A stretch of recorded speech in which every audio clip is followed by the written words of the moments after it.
everyone, and welcome back to the channel. This is TutorNex, and today's video we'll be building a Python program that analyzes a set of numbers and displays the basic statistics. Let's get started. So our problem says, write a Python program that analyzes a list of numbers entered by the user. Your program should accept numerical values from the user, store the values in a list, compute and display the minimum value, maximum value, the mean, which now was the average, the median, which is the middle number when you arrange your numbers in ascending order, and then of course with a bonus it says you should plot the summary. So first of all, it's always good practice to write your name at the top of your program, and of course the day's date, you see, which in this case is just February of 2026, right? And then notice how I'm using hashtag. Hashtag is used for commenting. So when the Python program runs, it ignores this line. You see, this is just for the user.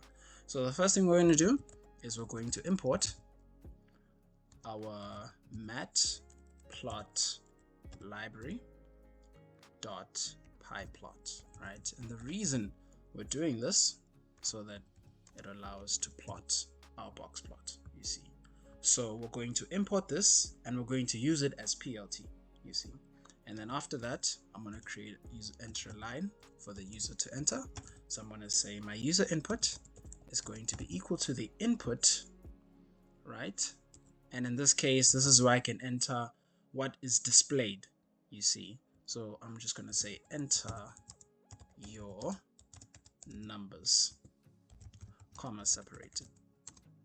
And it's up to you as to whether you want the user to add them comma separated or separated by space. It all depends on your program, but in this case I'm just gonna let it be comma separated, you see. And then afterwards I'm going to create my storage location for these numbers. So I'm gonna say numbers and I'm gonna make it equal to an empty list, right? So we need to initialize the list before we can add numbers to it. And then after that I'm going to create a storage location for parts, and I'm going to say this is simply equal to the user input, right? Dot split wherever you have a comma, you see. So as I enter my numbers, what this line does is that it's going to split everything per the comma that it sees, you see. So that's why it's so important why I say comma separated. And notice how I put in quotation marks, because in this case the comma is a string. And then I'm going to initiate a loop and I'm going to say for x inside parts, right? For x in parts, all we're going to do is that with the empty list of numbers, we are going to append each x that we find. And to make sure that it stays a floating point, I'm going to say float of x, you see. And now notice I'm using the append function. So what it does is that it just adds sort of elements. It adds elements into the list that you've initiated. And the reason why we're using float is because when the user inputs the numbers, it's going to be input as a string. So it's important that you first split it up and then you convert it to a number or a floating point or a double, such that we can do the necessary calculations. And then after that, I'm going to move into my calculations. I know that my mean is simply equal to the sum of my numbers, right? It's equal to the sum of my numbers divided by how many numbers we have in the first place. In this case, I'm going to use len, which stands for length, you see. So this is basically the size of the list, or how many numbers we have. And then after that, in order to calculate my maximum and my minimum, what I'm going to do is I'm just going to sort the numbers, you see. I'm going to say numbers dot sort. This sorts everything in ascending order.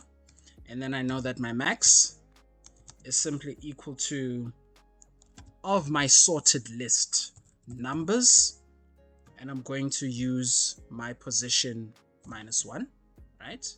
And then my minimum is going to be my numbers sorted, and I'm going to use 0. So now notice over here I use square brackets. So when we use square brackets and numbers, I'm simply taking up elements in a specific index of the list, you see. Since everything is ascending order, it's going to start from the smallest up until the largest. And when you are doing indexing in Python, the index always begins at 0. and then moves on to 1, moves on to 2, moves on to 3, so on and so forth. So my first number is going to be my smallest number, which is minimum, hence I'm using 0. And the reason why I'm using -1 is that whenever you index, but in the opposite direction, the number or the index position starts at -1, you see. So if you go from left all the way to right, you start at 0, but if you go from right all the way left, you start at -1, you see. And then after that, I'm going to, for my median calculation, I'm just going to let n be equal to the length, you see, or be equal to how many numbers I have.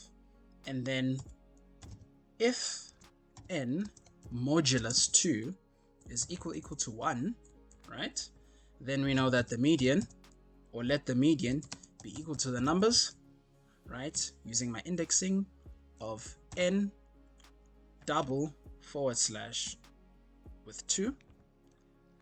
Else, if that doesn't work, else we're just going to say that the median is simply equal to the numbers, right? Well, let me use brackets just to make sure Python understands numbers, and we're going to use indexing for n double / 2 minus 1, right? And then on this side I'm going to say plus numbers again, n double / 2, right? Close my bracket, and then all of that divide by 2. So when we're doing the median calculation over here, so I'm just going to say median calculation, you see. Notice how we're initializing n, or we're saying n is just simply the how many numbers we have. So n modulus 2 means that n divide by 2, and we're going to look at the remainder, you see. So with this line, if n modulus 2 is equal to 1, so in other words, here we're just dealing whether we have an even number of numbers or an odd number of numbers, you see. If we have an even number of numbers, let's say we have 6 numbers, then you know that 6 divided by 2 is going to be 0, right? So 6 modulus 2 will give us 0, meaning the remainder is going to be 0. So once we have that, we'll know that this line won't happen, so we'll jump straight here to the else statement over here, you see. And because it's even, we don't exactly have a middle number. So what we're going to do is that we're just simply going to look at the position in the middle, and then take the 2 numbers that are on either side and then divide them by 2. That's in essence what this line does, you see. Let me just fix that over there, you see. However, if for an example we have 7 numbers, then we have 7 modulus 2. 7 divided by 2 is 3.5, right? And the remainder is 1, you see. Not necessarily 0.5, but if I say 7 divided by 2 people, I'm going to have 1 sort of number left over. And since you know that 1 is equal to 1, this line will occur. And because we have an odd number of numbers, we just literally pick the middle number, you see, which in this case will be between the 3 numbers on the left and the 3 numbers on the right. So after that, we've done everything that we need to do to calculate our statistics. So now in order for us to display the results, I'm just going to say print, right, f summary, right, summary stats. And in this case, I'm going to insert a new line, /n,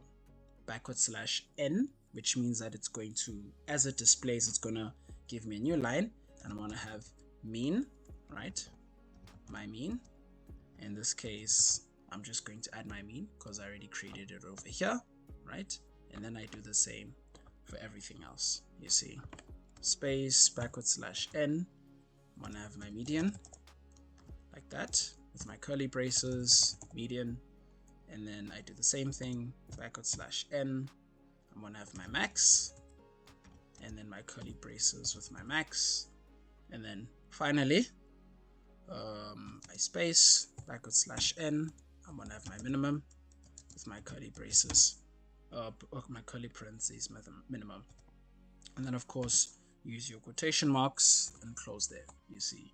And then after that, for the bonus, we're going to use our PLT, which we imported from the matplot library. I want to say plot, my box plot, of which we're going to have our numbers, right? Our numbers, the list that we had that was sorted out nicely, and I'm going to have patch artist, you see, is equal to true, and then box props, which is equal to dictionary of face color, which is equal to, I'm just gonna choose a color light blue, right? Light blue. Now, of course, this line is not necessary in terms of, well, this line specifically is not necessary. This is just for me to add color light blue. Otherwise, this line, this bit over here, is sufficient, you see. And then I'm going to say plot or plt dot title, you see, and I'm just going to say label it as blockspot. You can label it whatever you want to label it. And then I'm going to use plt dot y label, you see, and I'm going to give this value, and then finally I'm going to have plt dot show, which is very important, so that our box plot is actually shown. And there you have it. That is the code that we have for the basic statistics. So in running the program, enter your numbers comma separated. These are the numbers I'm going to use. So this is basically just the test marks, right, or the test scores from a number of students. We have 12, 43, 56, 87, 90, 87, 54, 23, so on and so forth, with of course that one student who gets 100%, you see. And then when you press enter, this is what we have for our summary statistics, right? We have our mean, which is 59, well, at least the average, all right? The average is above the passing mark, with the median being 56, and of course the max being 100, and the minimum being 12. And then here is our box plot with our face color being light blue. And that's it for today's Python problem. Like, subscribe, hit the notification bell, and please share this video with those hungry for Python challenges. And notice that when you go through these videos, you'll find that some of these codes aren't necessarily efficient or they're intentionally long, but that's where the challenge comes in. It's up to you to try find efficiencies in making it much shorter. And feel free to comment in the comment section or email me at tutornax.success@gmail.com with your Python code. And of course, special shout out to IJ Beats on YouTube for their Christian background instrumental music. And I'll see you in the next video with me, Tutor Nax. Simplifying success, one question at a time.